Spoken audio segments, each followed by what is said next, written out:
Hey, good morning. It's 5 a.m. Mester Scrum. Hope you're doing well. Um, it's not 5 a.m. It's 7:36 a.m. Crazy night again today in Philadelphia. Last night, though, there was some city stuff. But anyway, this is the 5 a.m. Mester Scrum Show where we talk about Agile and Scrum in a practical and tactical way. And I am Greg Mester, Scrum Master and Agile Coach, here to share some thoughts and some things I've seen and what's going on out in the world and crazy stuff as we go, a little bit crazy side. We'll have some fun, right? So, what are we going to talk about today? The two things. One about requirements identification, classic yesterday. To go over that. And then we're going to talk about maybe a retro and kind of modernizing the retro. I don't know. We'll come up with something together. We'll go live and we'll figure it out because I haven't really figured it out yet, but I knew it's something I want to do. So yesterday, by the way, the frogs jumped out. Ah! I'm doing a Zoom, and all of a sudden my boy comes in. He's got this look of like terror. Oh my God, Dad, you don't know what just happened. I'm like, what happened? Speak. Because I was in the Zoom. He didn't want to say anything. Apparently the frogs jumped out. Or one frog jumped out, freaked him out, freaked the girl out. Everybody's all freaked out, and they're all jumping around. So I had to go find them. So things happen. I forgot frogs jump. He jumped pretty good. He's a good jumper. Anyway, so the frogs got out yesterday. But so it was a fun event of things going crazy here in the household. And so yesterday, it was funny. Talk about requirements. And this is where, we always talk about how you describe stuff and it's not quite what you want because when you first describe it, and this is why we do iterations in Scrum. So yesterday I wanted to take that picture with the board and the fish bowl. I had the fish bowl, right? The fish bowl. And I wanted to take a picture of this jug. So because I had the tadpole, I'm not going to hold the tadpole. It's not going to work. So we're growing the tadpole. So I wanted to show the various components. Like the fish bowl was one development component, and it has really no value by itself. The jug of water has some value. I can drink it, but does it really have any value? Because the goal was to grow frogs, right? That raise some frogs. So I asked my sons, I said, hey, go get me a jug of water. Because my wife just bought a couple of jugs. I think they're for camping, but I might use some for the frogs, but I'll tell her that. So she got a jug of water. So go give me a jug of water. So he comes back, brings me this.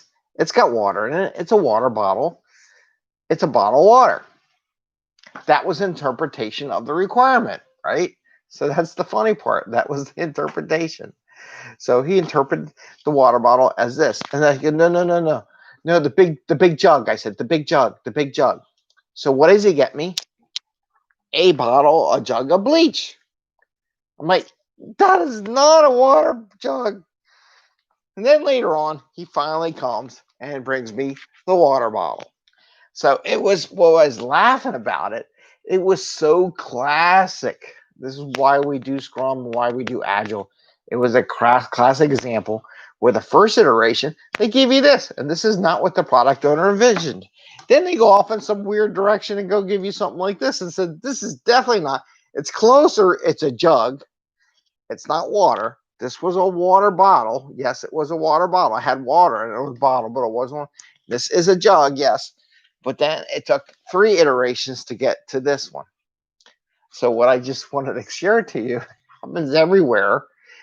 And why we do iterations. We tell people this is what we want, and they may interpret it some other way because their reference is a water bottle.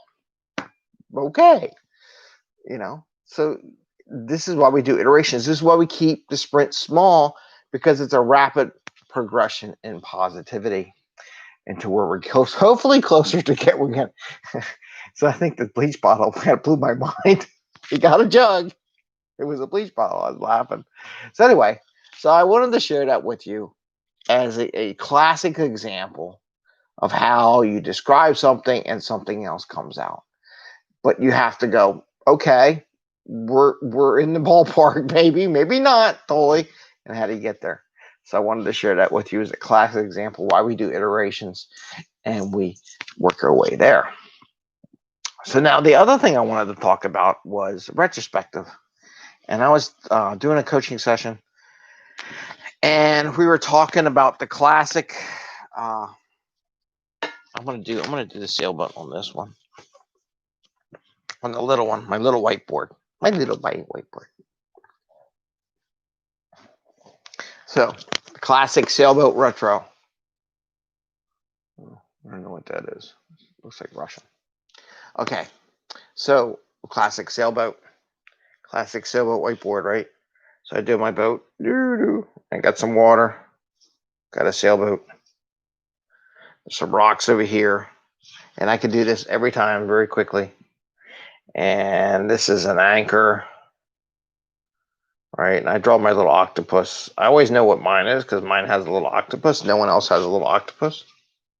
So I know. I got my little octopus. And this is the good. I should do a little bit. This is acceleration, the way I do it. This is the bad. And this is risk.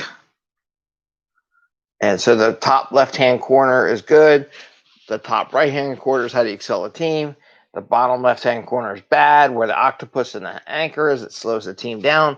Risk are the jagged rocks underneath the water you can't see. So the idea is they identify any future risks that could happen in the team based on what we think we're going to be doing in the future. And maybe we got to do some spikes. This is spike world. Sometimes down here. So you do some experimentation. This is what we worked. We want to keep going. Acceleration. What can we do for improvement? Right. This is the bad area in the bottom left-hand corner. Just identifies what's bad. So this is a classic sailboat. Most people have never used a sailboat. And I was thinking, why don't we do something different? Everybody wants to do the sailboat and the Vikings and all that. And I've seen pictures. I'm like, well, maybe we should do a car. I don't know. How do you draw a car? This is how I always used to draw a car. And I used to draw a car. And this. It looks like an old-fashioned car, right? The wheels. Get the radio.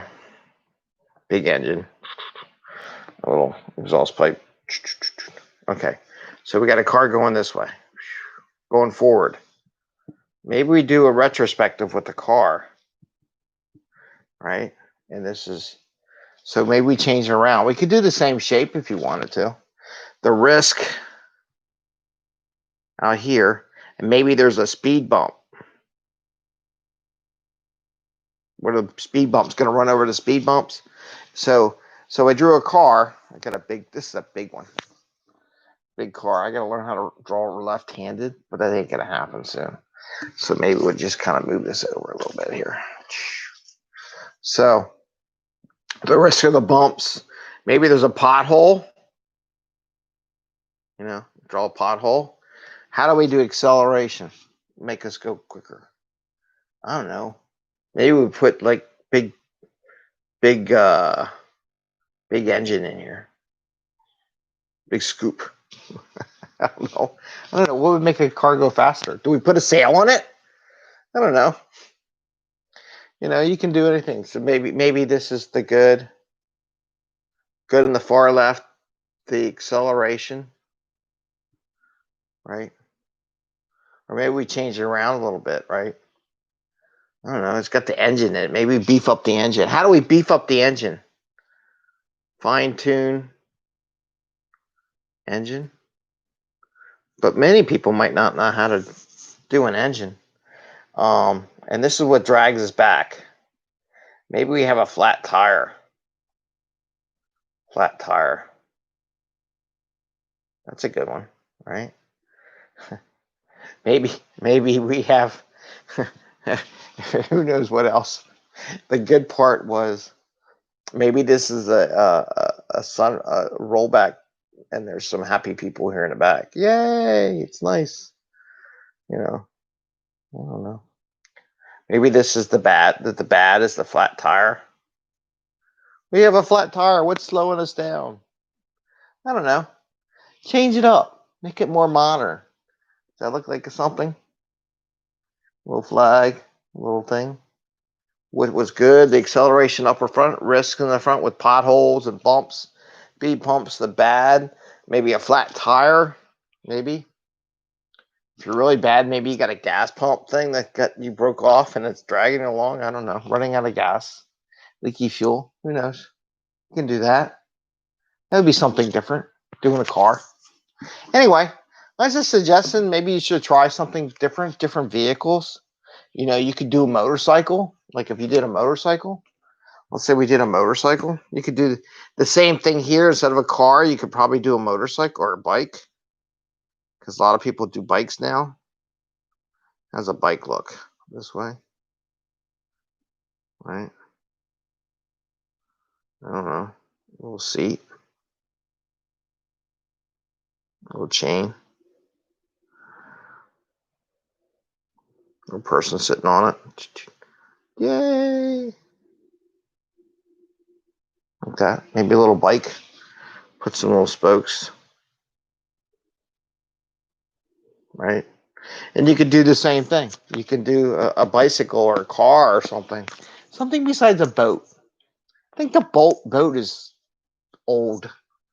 I think I'm really going to go with that. I'll have to work on that myself, figure out some new graphics, new symbols for acceleration improvement. So I just wanted to share that with you. So, you know, try something new, you know, and go get away from the old sailboat, come up with a car or bike, and, you know, you could do the speed bumps in the front. There's a risk, potholes. Could be anything. You know, how do you make it go faster? Put a bigger engine in it? I don't know. What was good? Maybe it was out going for a T-top ride or something, ride in the country, you know. You know, put some green trees. You know, what was good? Maybe we put a little tree in here. You know, some trees. You know, some fluffy trees. I like trees. Yeah.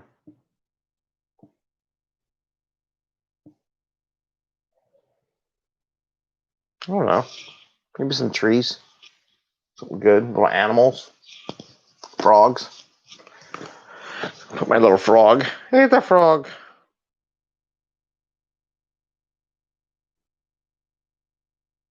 Little froggies. Little monster frogs. Yeah, something fun. But do something different. Anyway, it's Tuesday. Time to go to work. And you know what? I want to say happy scrumming. Ring the little bell if you like what we're doing. And hope you have a great day. And stay safe out there. Have some fun. Change it up a little bit. Take care. Bye.